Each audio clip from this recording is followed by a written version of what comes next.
Earlier this morning, the United States Senate, as you all know, voted overwhelmingly by a margin of 70 to 29 to move forward with the bipartisan national security bill. Now it moves to the House. And I urge Speaker Johnson to bring it to the floor immediately. There's no question that if the Senate bill was put on the floor in the House of Representatives, it would pass. It would pass. And the Speaker knows that. So I call on the Speaker to let the full House speak its mind and not allow a minority of most extreme voices in the House to block this bill even from being voted on. This is a critical act for the House to move. It needs to move. The bill provides urgent funding for Ukraine so it can keep defending itself against Putin's vicious onslaught. We've all seen the terrible stories in recent weeks. Ukrainian soldiers out of artillery shells, Ukrainian units rationing rounds of ammunition to defend themselves, Ukrainian families worried that the next Russian strike will permanently plunge them into darkness or worse. This bipartisan bill sends a clear message to Ukrainians and to our partners and to our allies around the world. America can be trusted. America can be relied upon. And America stands up for freedom. We stand strong for our allies. We never bow down to anyone, and certainly not to Vladimir Putin. So let's get on with this. Remember, the United States pulled together a coalition of nearly 50 nations to support Ukraine. We unified NATO, expanded it. We can't walk away now. That's what Putin's betting on. He just flatly said that. Supporting this bill is standing up to Putin. Opposing it is playing into Putin's hands. As I've said before, the stakes in this fight extend far beyond Ukraine. If we don't stop Putin's appetite for power and control in Ukraine, he won't limit himself just to Ukraine. And the cost for America and our allies and partners is going to rise. For Republicans in Congress who think they can oppose funding for Ukraine and not be held accountable, history is watching. History is watching. Failure to support Ukraine at this critical moment will never be forgotten. I want to be clear about something, because I know it's important to the American people. While this bill sends military equipment to Ukraine, it spends the money right here in the United States of America, places like Arizona, where the Patriot missiles are built, in Alabama, where the Javelin missiles are built, in Pennsylvania, Ohio, and Texas, where artillery shells are made.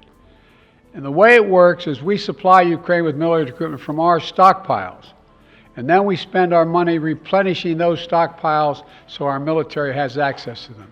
Stockpiles that are made right here in America by American workers.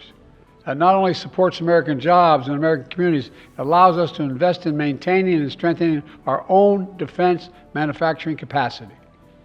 Look, this bill meets our national security priorities in the Middle East as well. It includes greater support for our troops serving in the region, who continue to defend against militia attacks backed by Iran.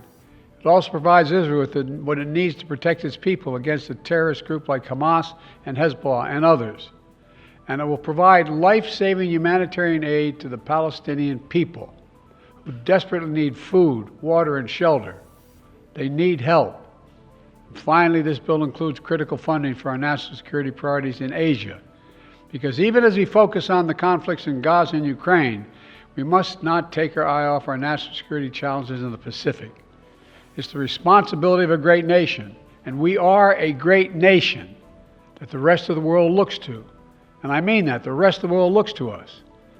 The stakes are already high for American security before this bill was passed in the Senate last night.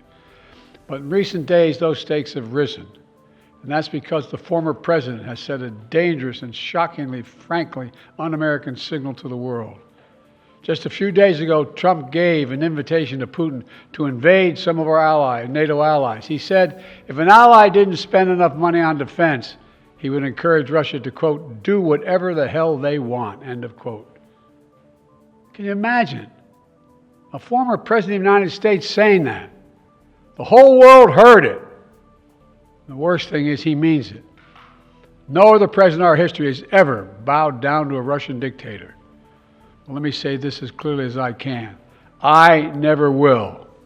For God's sake, it's dumb, it's shameful, it's dangerous, it's un-American. When America gives its word, it means something. When we make a commitment, we keep it. And NATO is a sacred commitment. Donald Trump looks at this as if it's a burden.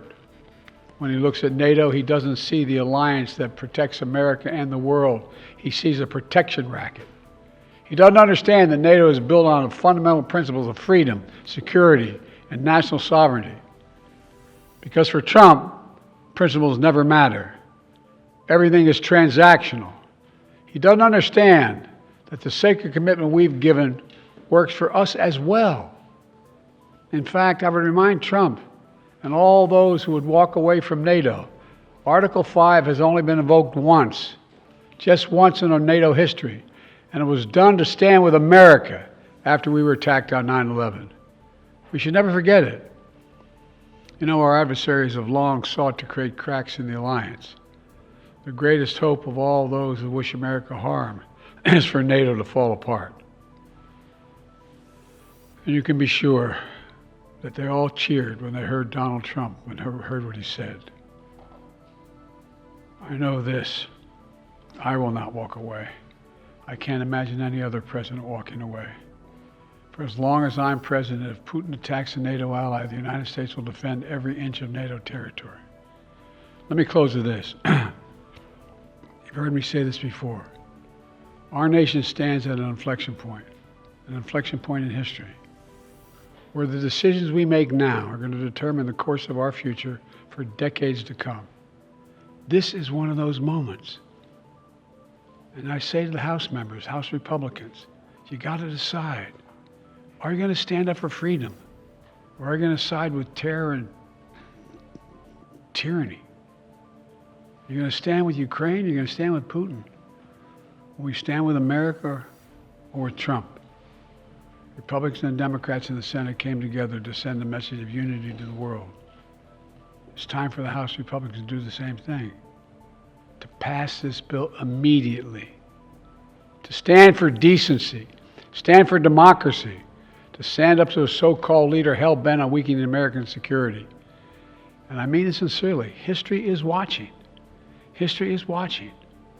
In moments like this, we have to remember who we are. We're the United States of America.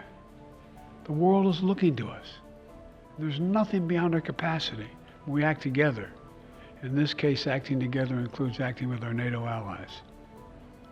God bless you all. May God protect our speakers, and I promise I'll come back and answer questions later. Thank you.